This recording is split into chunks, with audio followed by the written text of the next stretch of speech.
अस्सलामुअलैकुम दोस्तों, जैसा कि मेरा नाम आसिफ़ अली है और मैं आज आपको बताने जा रहा हूँ अपनी कोई भी चीज़ पर्सनल को महफूज कैसे किया जाता है विनरार के ज़रिए। तो सबसे पहले स्टार्ट करते हैं। फॉर एग्ज़ाम्पल ये मेरा फ़ोल्डर है पर्सनल फ़ाइल। अब इसको मैं लॉक करना चाहता हूँ, ठीक है, विनरार में। ओके, तो सबसे पहले विनरार ओपन करें। विनरार,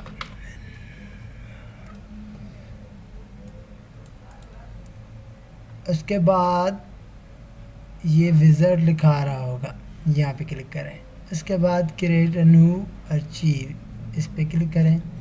यहाँ पे वो फाइल मांगेगा जो आपको महफूज करनी है पासवर्ड में, ठीक है।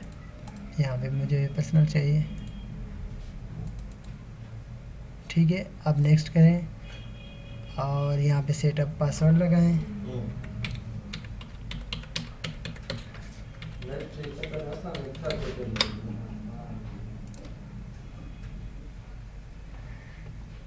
अब इसको क्लोज़ कर दें। ये देखिए हमारी फाइल ये ओपन हो गई। यहाँ पे देखो पासवर्ड मांग रही है, ठीक है।